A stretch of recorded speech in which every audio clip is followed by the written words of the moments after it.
Hello class. What we're going to do today is we're going to take the last in-class exercise that is a debug problem, and we are going to change it and actually create the entire program to give you more practice on the exercises in class for the loops. That way it will help you out. It's a straightforward loop and it actually does all the work by itself. So let's go ahead and create our folder for our in-class exercises.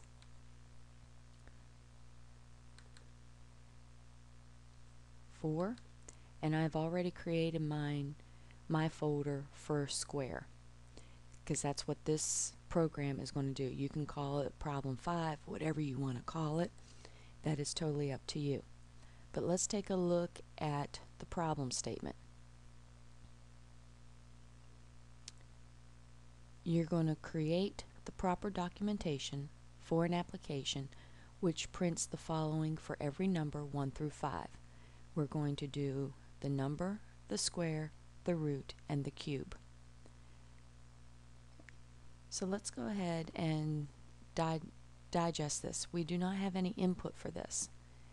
We do have our start and our ending numbers of 1 and 5, and we're going to go ahead and start at 1. Even though I mentioned before that we never start at 1, we always start at 0.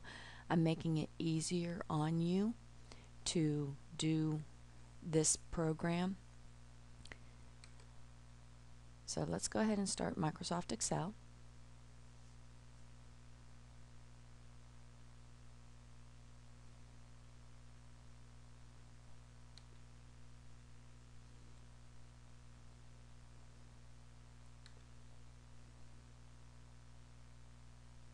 I'm going to make it larger so you can see it. Okay. We're going to have our input, process, and output as always.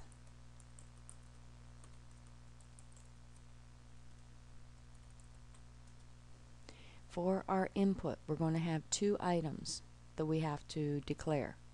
We have to declare our start and our stop. So I'm going to call it num start equal 1 and num end equal 5.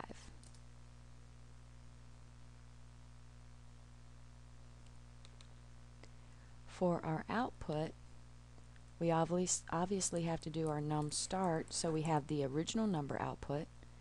Then we are going to put in num square, num root, and num cube.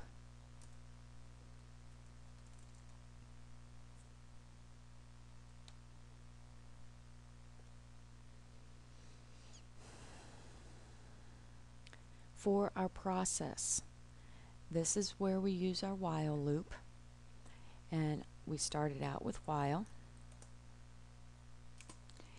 and we're going to use our num start each time, and then we are going to increment our num start by 1 so that we can have it automatically going through and doing the output for us.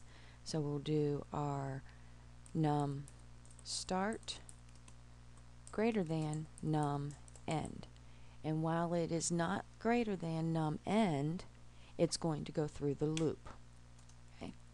Then we are going to do num square equal num start exponent 2, because what that will do is that will give us the square of our num start number.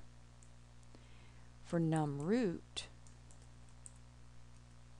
it's a little bit more complicated than that. You're going to have sqrt for square root, and then in parentheses you're going to do num start, and this is how it is also going to be in your flow chart. And for num cube, it will be num start exponent 3. Okay? Since we want the loop to do all the work for us, and once we come out of the loop we lose the information that each one of these are going to hold, we must put our output inside of our loop.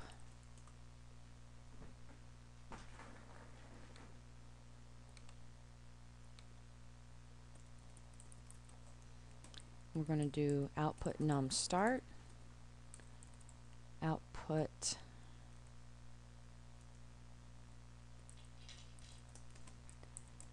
num square, output num root, and output num cube. We need to do our incrementation after our outputs, because if we don't, we will have to put our num start will be 2 instead of 1. So we do num start equal num start plus 1. And then that will end our loop. Okay. And I'm going to indent everything inside the loop .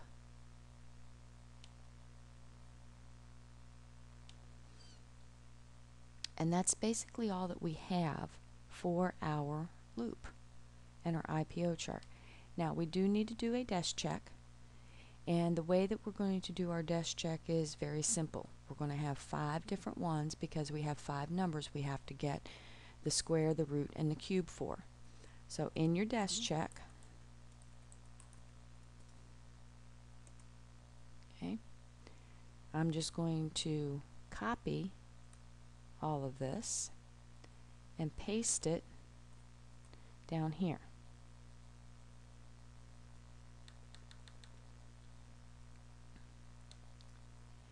In our formulas, they're going to end up being exactly like what we put in above. So I'm starting on A14, so A14 exponent 2 will give us the square of what our num start is. Our num root, again, is going to be square SQRT, and in parentheses A14.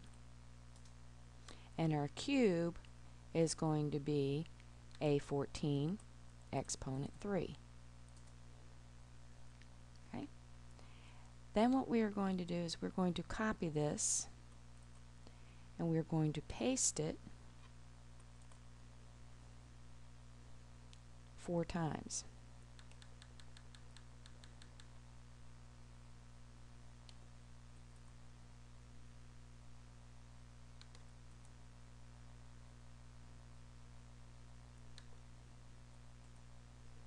Okay.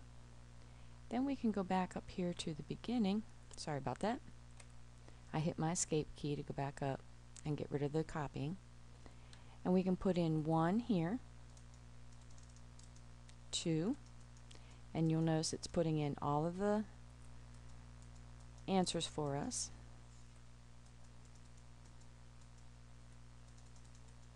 Okay, so you have everything that you need to double check your calculations in your flowchart when you do those. Okay, let's go ahead and save this.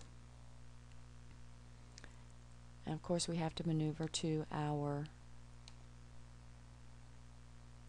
folder, our program folder.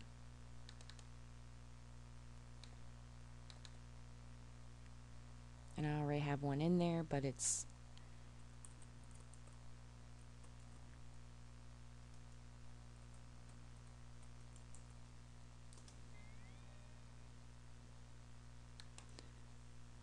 okay. And that is your IPO chart. What I'm going to do is I'm going to end this portion of the video, and your instructor can put up a copy of the IPO chart for you, just in case I went too fast, so that you can make sure you have everything in your IPO chart.